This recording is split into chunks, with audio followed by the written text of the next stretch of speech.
Electric locomotive में 4 type के circuit होते हैं। पहला पावर सर्किट, दूसरा ऑक्सिलरी सर्किट, तीसरा कंट्रोल सर्किट और चौथा न्यूमेटिक सर्किट। तो इस वीडियो में हम पावर सर्किट के बारे में डिस्कस करेंगे। ये पावर सर्किट क्यों कहा जाता है इसे? क्योंकि ये OHE के सप्लाई को ट्रैक्शन मोटर तक फीड करता है और ट्रैक्शन मोटर को चलाती है। और ट्रैक्शन मोटर जब चलता है तो गियर और पिनियन के कॉम्बिनेशन की वजह से रेल आगे बढ़ता है। तो इसको पावर सर्किट क्यों कहते हैं? क्योंकि इस सर्किट में लगे जितने भी इक्विपमेंट हैं सबकी रेटिंग बहुत ज़्यादा होती है।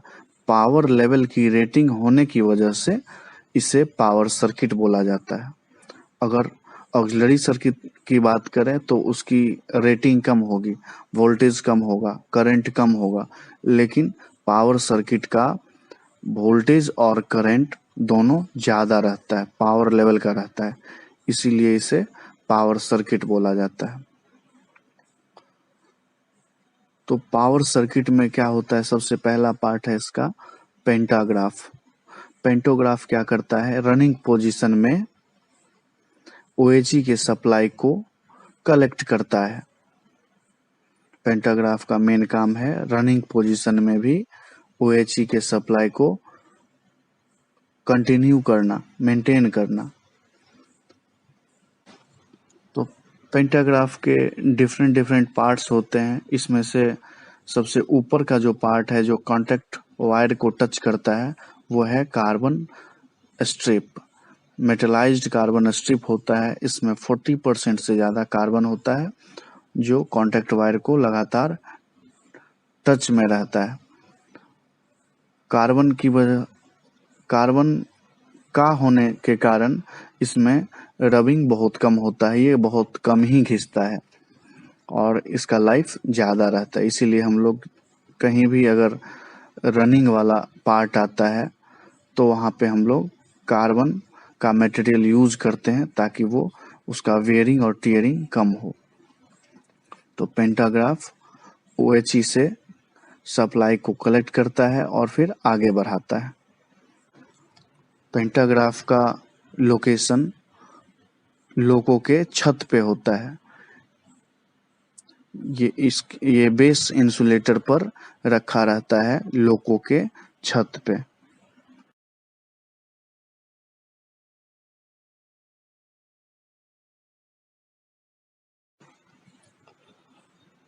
तो इलेक्ट्रिक लोको में 2 पेंटोग्राफ होता है, एक कैब 1 के ऊपर और दूसरा कैब 2 के ऊपर। जनरली हम पिछले वाले पेंटोग्राफ को रेज करते हैं। अगर लोको आगे जा रही है तो पिछले पेंटो को हम रेज करते हैं ताकि अगर OHE अगर टूट भी गया तो लोगों के ज़्यादा इक्विपमेंट उसके कांटेक्ट में ना आए, इसीलिए हम जनरली पीछे वाले पेंटोग्राफ को रेज करके लोगों को आगे बढ़ाते हैं। लेकिन इसका मतलब ये नहीं है कि आगे वाले को यूज नहीं कर सकते, आगे वाले पेंटोग्राफ को नहीं यूज कर सकते। दोनों में से कोई भी कर सकते हैं, लेकिन सेफ्टी के लिए जनरली पीछे वाले पेंटोग्राफ को रेज किया जाता है। दोनों पेंटोग्राफ रूफ बार के थ्रू इलेक्ट्रिकली कनेक्टेड होते हैं। रूफ बार क्या होता है? तो रूफ बार VCB और पेंटोग्राफ के बीच का कनेक्शंस होता है। पेंटोग्राफ से VCB तक सप्लाई रूफ बार के थ्रू जाती है। ये रूफ बार पेंटोग्राफ के बेस फ्रेम में जुड़ा होता है जो पेंटोग्राफ के सप्लाई को VCB तक पहुंचाता है। तो पेंटाग्राफ के बाद फिगर में जैसा कि ET1 दिखाया गया है। ET1 क्या होता है? ET1 होता है सर्ज अरेस्टर, जो लोगों के छत पे लगा होता है, लोगों के रूफ पे लगा होता है। जब VCB ओपन रहता है तब यह OHE से आने वाले वोल्टेज सर्ज को ग्राउंड कर देता है। इसमें 2 टिप होता है। पहला टिप OHE के पहला टिप बस बार में रहता है और दूसरा लोको के बॉडी पे रहता है, जो ग्राउंड का काम करता है। लोको का बॉडी ग्राउंडेड माना जाता है, और अगर सर्ज आता है जब VCB ओपन है तो ये डायरेक्ट उसको ग्राउंड कर देता है और लोको को प्रोटेक्ट करता है। एक और ET2 आता है। जब VCB क्लोज हो तब यह आने वाले सर्ज को ग्राउंड करता है। तो ET2 भी लोको को प्रोटेक्ट करता है जब VCB क्लोज हो और OHE से सर्ज आता है तब। सर्ज वोल्टेज कुछ भी हो सकता है, तो सर्ज वोल्टेज को यह ग्राउंड कर देता है। ET2 का भी गैप फिक्स होता है। 3900 kVA ट्रांसफार्मर के लिए इसका गैप 70 से 90 mm होता है, और 5400 kVA वाले ट्रांसफार्मर के लिए ET2 का गैप, दोनों टिप के बीच का गैप 105 mm होता है। लेकिन मॉडिफाइड लोको में ET2 के जगह पे गैपलेस सर्ज अरेस्टर प्रोवाइड किया गया है। गैपलेस सर्ज अरेस्टर, इसमें कोई गैप नहीं होता है।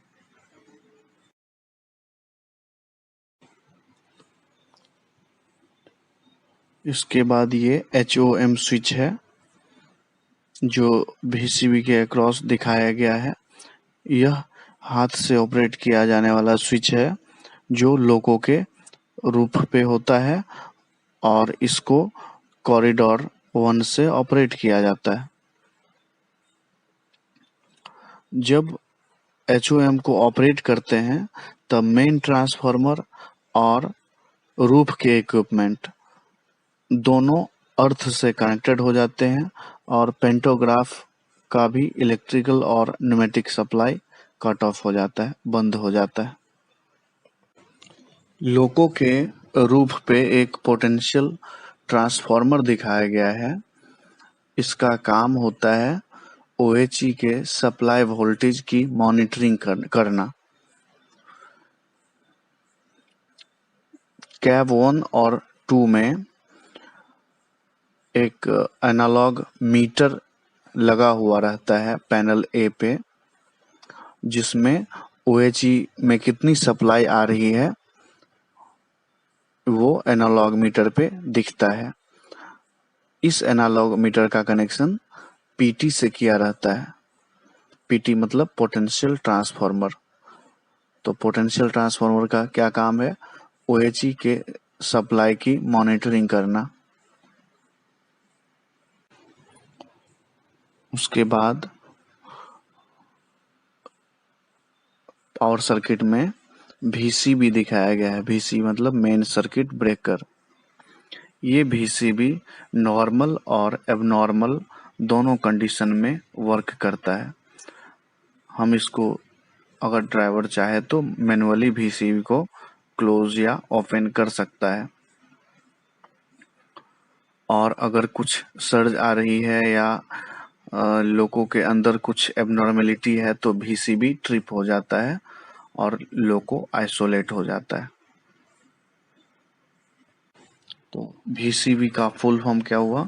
Vacuum circuit breaker. Vacuum circuit breaker different shape के होते हैं। कुछ सिंपल होता है, कुछ L टाइप के होते हैं, और कुछ T टाइप का होता है। तो 3 फेज लोको में जनरली L टाइप के VCB यूज होता है। VCB के आगे ET2 है जिसको हम पहले डिस्कस किए। ET2 के बाद सर्किट में OCR दिखाया हुआ है। OCR मतलब ओवर करंट रिले। ये एक करंट ट्रांसफार्मर होता है जो ट्रांसफार्मर के प्राइमरी में कितना करंट आ रहा है उसको मॉनिटर करता है। अगर ट्रांसफार्मर के प्राइमरी सर्किट में करंट प्री डिफाइंड वैल्यू से ज़्यादा है तो OCR VCB को ट्रिप कर देता है और ट्रांसफार्मर को सेव कर लेता है।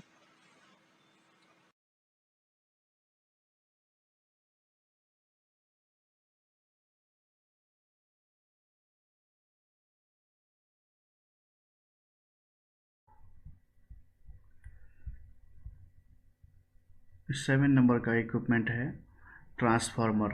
ट्रांसफार्मर दो टाइप का होता है थ्री फेज लोको में। एक होता है LOT 6500। LOT 6500 में तीन सेकेंडरी वाइंडिंग होता है, तीन टाइप का सेकेंडरी वाइंडिंग होता है। एक ट्रैक्शन कन्वर्टर की वाइंडिंग, दूसरा ऑक्सिलरी कन्वर्टर की वाइंडिंग और तीसरा फिल्टर वाइंडिंग। ये WAG 9 लोगों के लिए एप्लीकेबल है। दूसरा होता है LOT 7775 kVA। तो LOT 7775 टाइप जो है वो WAP 5 लोगों के लिए, WAP 7 लोगों के लिए एप्लीकेबल है। इसमें पहले वाले तीनों वाइंडिंग के अलावा होटल लोड की वाइंडिंग होती है। होटल लोड, एक होटल लोड वाइंडिंग का KVA रेटिंग रहता है 622.5 और दो होटल लोड की वाइंडिंग होती है, इसीलिए उसका KVA 1245 बढ़ जाता है। दोनों मिला के 7775 हो जाता है। तो इतना ट्रांसफार्मर के बारे में जानना ज़रूरी था। ये ट्रांसफार्मर के प्राइमरी में अभी हम पहुंच गए हैं। 25 किलो वोल्ट सप्लाई मिल रहा है प्राइमरी में। ट्रांसफार्मर के प्राइमरी में 25 kV सप्लाई आने के बाद चार तरह के सेकेंडरी में ये इंड्यूस्ड होता है, वोल्टेज इंड्यूस्ड होता है। चार तरह का वाइंडिंग कौन कौन सा है? ट्रैक्शन कन्वर्टर SR की वाइंडिंग में, दूसरा बर ऑक्सिलरी कन्वर्टर की वाइंडिंग में, तीसरा फिल्टर वाइंडिंग में और चौथा ऑप्शनल रहता है होटल लोड की वाइंडिंग। वो रह भी सकता है और नहीं भी रह सकता है, WAG 9 लोगों में नहीं होता है। इस सर्किट में हम तीन ही वाइंडिंग दिखाए हैं, ट्रैक्शन कन्वर्टर, ऑक्सिलरी कन्वर्टर और फिल्टर वाइंडिंग। तो अभी हम फिल्टर वाइंडिंग को देखेंगे। फिल्टर वाइंडिंग प्राइमरी और ट्रैक्शन कन्वर्टर वाइंडिंग के बीच में दिखाया गया है। यह ट्रांसफार्मर के टैंक में, एल्युमिनियम का जो टैंक होता है ट्रांसफार्मर का, उसमें रखा रहता है और यहाँ से दो लीड निकला रहता है। एक टर्मिनल रहता है 2UF और दूसरा टर्मिनल है इसका 2VF। इस दोनों टर्मिनल के अक्रॉस वोल्टेज 1154 वोल्ट रहता है, करंट 347 एम्पेयर और KVA के टर्म में अगर बताएं तो 400 KVA रहता है। ये हो गया फिल्टर वाइंडिंग के बारे में थोड़ा सा इन्फॉर्मेशन। अभी हम फिल्टर वाइंडिंग के और भी क्या क्या कंपोनेंट होता है, फिल्टर वाइंडिंग पैसिव नेटवर्क है एक्चुअली, तो इसमें क्या क्या कंपोनेंट होता है इसके बारे में हम देखते हैं। फिल्टर वाइंडिंग के अलग अलग कंपोनेंट के बारे में हम अभी देखते हैं। एक कंपोनेंट है 8x1 कॉन्टेक्टर। ये फिल्टर वाइंडिंग का कॉन्टेक्टर है। इस कॉन्टेक्टर के हेल्प से हम फिल्टर वाइंडिंग को ओपन या क्लोज कर सकते हैं। ये ओपन और क्लोज करने की ज़रूरत कब पड़ती है? तो जब अगर ये क्लोज है, ये कॉन्टेक्टर क्लोज है और फिल्टर वाइंडिंग में कुछ प्रॉब्लम आ गया, कुछ फॉल्ट आ गया, तो उस केस में क्या होता है, ड्राइवर के कैब में ड्राइवर डिस्प्ले के ऊपर एक फॉल्ट सिग्नल आता है, जिसकी वजह से उसको एक्नॉलेज करना ज़रूरी हो जाता है। अगर वो बार बार फॉल्ट सिग्नल आ रहा है तो इस कॉन्टेक्टर को ओपन करके हम सेक्शन को क्लियर कर सकते हैं। हम नहीं, लोको पायलट सेक्शन को क्लियर कर लेता है, लोको आगे बढ़ा सकता है इसको थोड़ी देर के लिए ऑफ करके।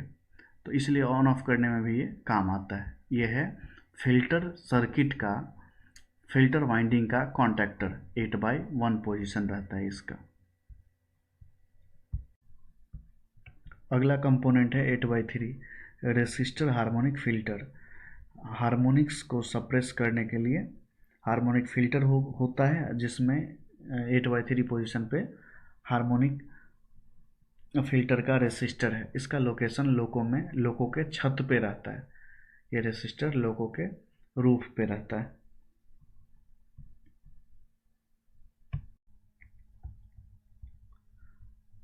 Eight by four harmonic filter का कैपेसिटर बैंक है। ये capacitor bank harmonic filter resistance के साथ सीरीज में जुड़ा होता है और हार्मोनिक फिल्टर बनाता है। ये हार्मोनिक्स को, ट्रांसफार्मर में आने वाले हार्मोनिक्स को काफ़ी हद तक रिड्यूस्ड कर देता है और ट्रांजिएंट परफॉर्मेंस भी अच्छा कर देता है। इसका फिजिकल लोकेशन एफबी पैनल में होता है।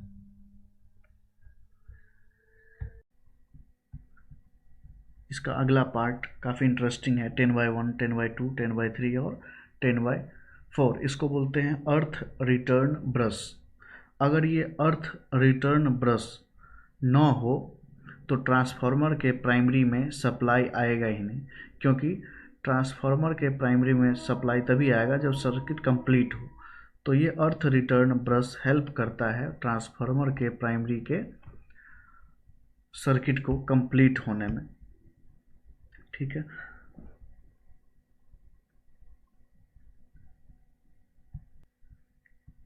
ये अर्थ रिटर्न ब्रश व्हील पे लगा होता है। अर्थ रिटर्न ब्रश व्हील के एक्सल पे, एक्सल बॉक्स रहता है उस पे लगा होता है।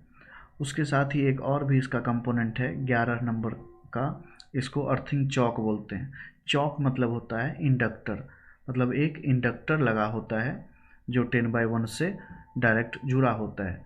क्या होता है कि ग्राउंड खराब ना हो जाए, एक्सल बॉक्स खराब ना हो जाए, इसीलिए rate of change of current को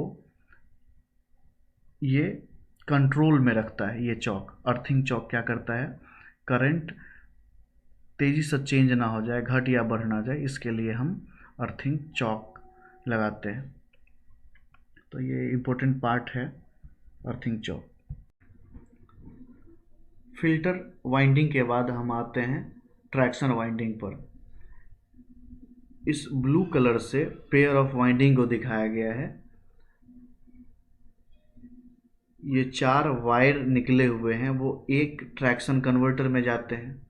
ये 4 वायर कहाँ से निकले रहते हैं, इसके लिए मैं ट्रांसफार्मर का टॉप व्यू दिखाता हूँ। ये है ट्रांसफार्मर का टॉप व्यू। इसमें ब्लू कलर से जो लीड दिखाया गया है वो है ट्रैक्शन कन्वर्टर का। ये 4 लीड एक साथ है, ये ट्रैक्शन कन्वर्टर 1 में जाएगा। इसके डायगोनली अपोजिट दूसरे साइड में भी 4 लीड होता है जो ट्रैक्शन कन्वर्टर 2 में जाता है। ये चारों लीड ट्रांसफार्मर से ट्रैक्शन कन्वर्टर तक डायरेक्ट नहीं जुड़े रहते हैं, जबकि ये कॉन्टैक्टर से जुड़े होते हैं। और ये 2 टाइप के कॉन्टैक्टर होते हैं उसमें। 12.3 जो इक्विपमेंट दिखाया गया है वो है contactor converter pre charging. SR को चार्ज करते टाइम, एसआर को चार्ज करने का मतलब है इसमें एसआर में जो कैपेसिटर लगा है उसको 2.8 kV से चार्ज किया जाता है, 2800 वोल्ट चार्ज किया जाता है। तो जब इनिशियली एसआर को चार्ज करते हैं उस time pre charging contactor use करते हैं, वो 12.3 में दिखाया गया है। इस प्री चार्जिंग कॉन्टैक्टर के साथ सीरीज में रेसिस्टेंस होगा, क्योंकि हम कैपेसिटर को डायरेक्ट चार्ज नहीं करते हैं, उसे सीरीज में कुछ रेसिस्टेंस लेके चार्ज किया जाता है। उस प्री चार्जिंग कॉन्टैक्टर के साथ रेसिस्टेंस जो उसके सीरीज में जुड़ा होता है कैपेसिटर को चार्ज करने के लिए, इसको बोलते हैं प्री चार्जिंग रेसिस्टर कन्वर्टर। क्योंकि लाइन कन्वर्टर साइड का है, इस साइड में क्या होता है कि ट्रांसफार्मर से आने वाला सिंगल फेज डीसी में कन्वर्ट होता है, तो इसलिए इसको प्री चार्जिंग रेसिस्टर कन्वर्टर बोलते हैं। एक बार जब कैपेसिटर चार्ज हो जाता है तो प्री चार्जिंग कॉन्टैक्टर को ओपन कर दिया जाता है। अगर चार्जिंग में कुछ इशू रहा फिर भी इस कॉन्टैक्टर को हम ऑन कर सकते, मतलब ओपन कर सकते हैं। और जब ये चार्ज हो जाता है उसके बाद ये 12.3 कॉन्टैक्टर ओपन करके कॉन्टैक्टर 12.4 जो उसके ठीक नीचे है उसको ऑन किया जाता है, उसको सर्विस में लाया जाता है। ये है इसका मेन कॉन्टैक्टर, कन्वर्टर का मेन कॉन्टैक्टर। ये 12.4 और 12.4 का 2, ये मेन कॉन्टैक्टर है। इसको बोलते हैं कॉन्टैक्टर कन्वर्टर। तो ट्रांसफार्मर के सेकेंडरी और ट्रैक्शन कन्वर्टर के इनपुट के बीच में अभी हम जो जो कॉन्टैक्टर है उसके बारे में देखे। अभी आते हैं हम लोग ट्रैक्शन कन्वर्टर के इनपुट के साइड। ट्रैक्शन कन्वर्टर कुछ इस टाइप का दिखता है। इसमें बीच बीच में ये 4 वाल्व दिख रहा है। ये नीचे वाला वाल्व, दोनों जो नीचे वाला वाल्व है ये लाइन कन्वर्टर साइड से कनेक्टेड रहते हैं, और ऊपर के दोनों वाल्व ड्राइव कन्वर्टर साइड से जुड़े होते हैं। राइट साइड में एक हैंडल दिखाया गया है, इसको अर्थिंग स्विच बोलते हैं।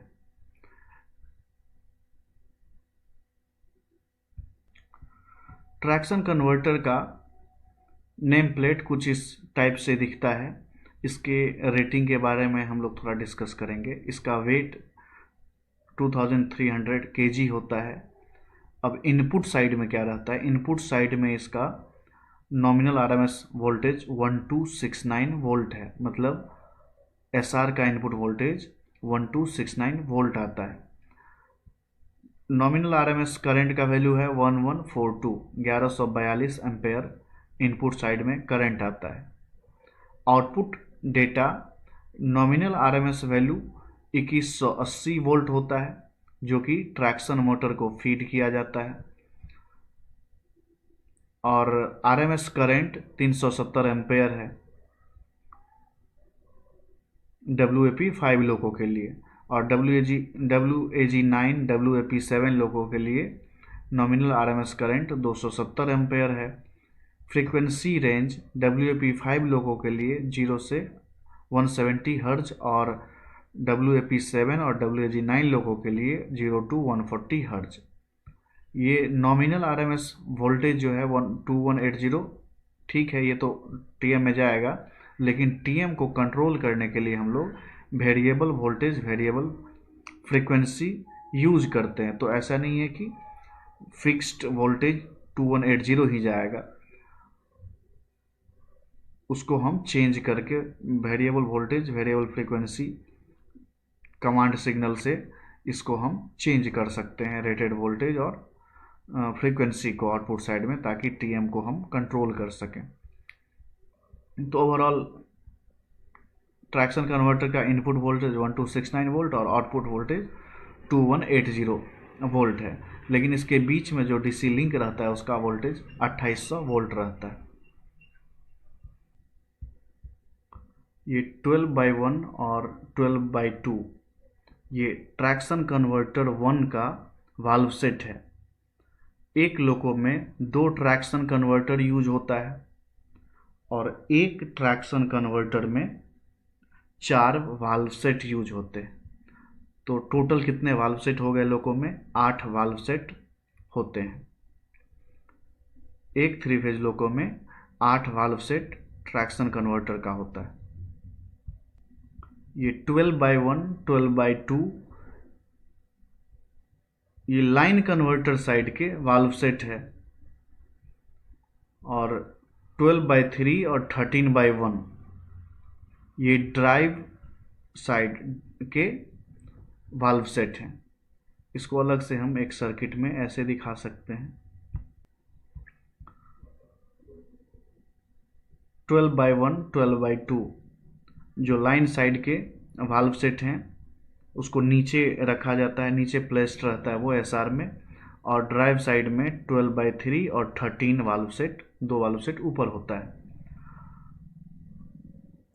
तो लाइन साइड में जो वाल्व सेट रहता है वो ZV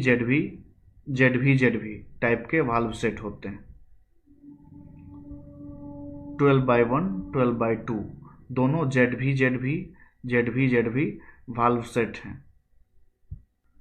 इस वाल्व सेट में होता क्या है?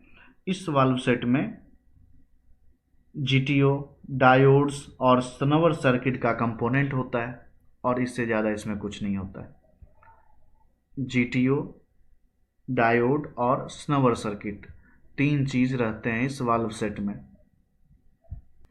इस जेडवी टाइप के वाल्व सेट में एक जीटीओ का ब्रिज सर्किट होता है, जिसका यूज हम रेक्टिफायर या इन्वर्टर दोनों में से किसी के लिए कर सकते हैं। वो डिपेंड करता है कि फायरिंग कमांड प्रोसेसर से उसको क्या मिला। जैसा फायरिंग कमांड मिलेगा प्रोसेसर से, उसके अकॉर्डिंग वो रेक्टिफायर या इन्वर्टर की तरह काम करेगा। जेडवी एमवी टाइप के वाल्व सेट में वन इन्वर्टर यूनिट होता है, और दूसरा पार्ट उसका होता है एमयूबी। ये एमयूबी डीसी लिंक के प्रोटेक्शन के लिए यूज किए जाते हैं।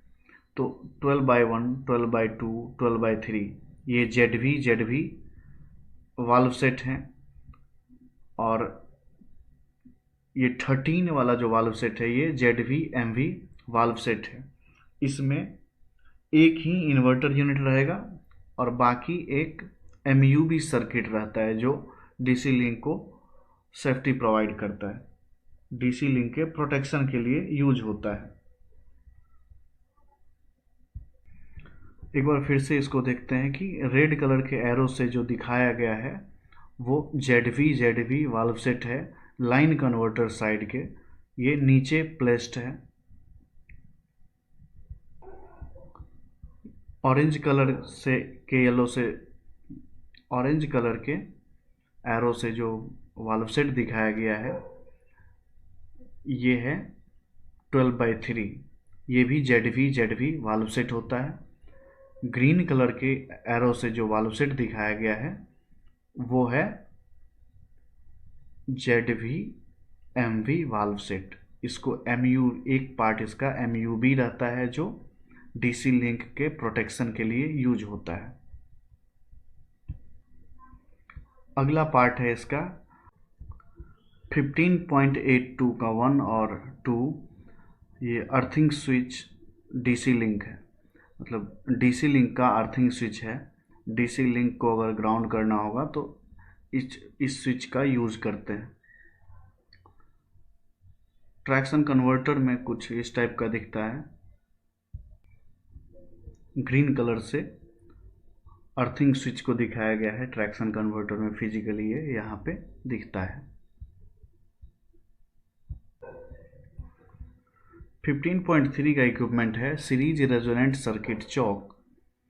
जो काम कन्वेंशनल लोको में स्मूथनिंग रिएक्टर करता है वही काम 3 फेज लोको में ये चोक करता है।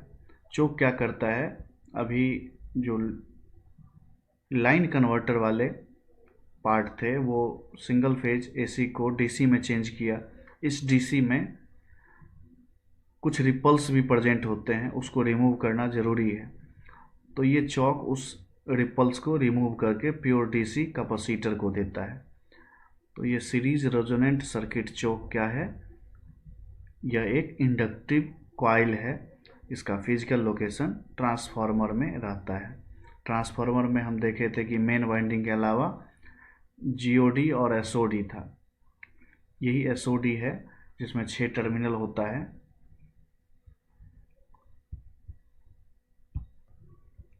सीरीज रेजोनेंट सर्किट चौक के ठीक नीचे उसके सीरीज में एक कैपेसिटर बैंक लगा होता है। इसको बोलते हैं सीरीज रेजोनेंट कैपेसिटर बैंक। इसको ब्लू कलर से, ब्लू एरो से दिखाया गया है। बस कॉइल से रेजोनेंट सर्किट नहीं बनता है। रेजोनेंट सर्किट बनाने के लिए इंडक्टर और कैपेसिटर को कनेक्ट करना ज़रूरी है, इसीलिए रेजोनेंट सर्किट बनाने के लिए यहाँ पे कैपेसिटर प्रोवाइड किया गया है, कैपेसिटर बैंक लगा रहता है। सीरीज रेजोनेंट सर्किट चौक के बाद अगला कंपोनेंट है 15.5। 15.5 कैपेसिटर बैंक डीसी लिंक है। इसी डीसी लिंक में, इसी कैपेसिटर में 2800 वोल्ट डीसी स्टोर होता है। तो पूरे ट्रैक्शन कन्वर्टर का ये मेन इंपॉर्टेंट पार्ट है कैपेसिटर बैंक, जिसमें 2800 वोल्ट डीसी स्टोर होता है। यहाँ से यही डीसी 3 फेज एसी में कन्वर्ट होता है।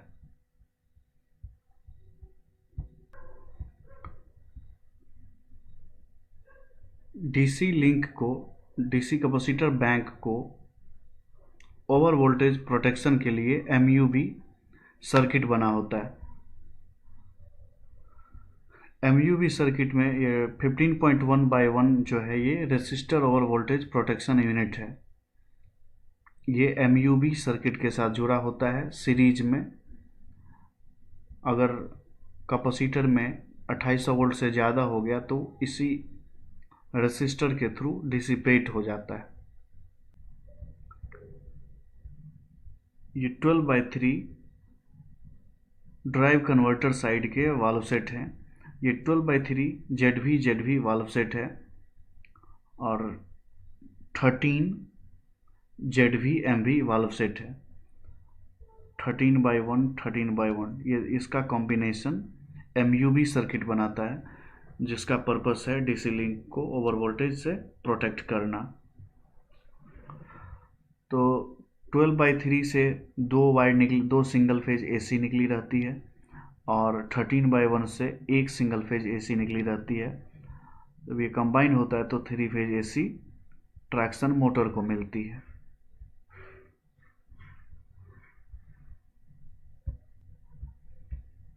जब 3 फेज एसी ट्रैक्शन मोटर को मिलती है तो Faraday's law of electromagnetic induction principal पर ये काम करता है और मोटर घूमने लगता है। मोटर जब घूमता है तो ट्रेन आगे जाती है। तो इस प्रकार हम देखें कि सप्लाई कैसे OHE से पेंटोग्राफ से VCV में, बाकी सेफ्टी इक्विपमेंट लगे हैं, LA लाइटनिंग अरेस्टर, उसको अगर छोड़ दें, OCR को छोड़ दें, तो VCV के बाद आता है ट्रांसफार्मर में। ट्रांसफार्मर से ट्रैक्शन कन्वर्टर के लाइन कन्वर्टर साइड में आया। Line converter single phase AC को डीसी में कन्वर्ट किया, जो कैपेसिटर बैंक में स्टोर हुआ 2800 वोल्ट डीसी ड्राइव कन्वर्टर के थ्रू डीसी से 3 फेज एसी बना और ट्रैक्शन मोटर को फीड किया गया, जिससे ट्रैक्शन मोटर चलने लगती है। ये था कंप्लीट पावर सर्किट।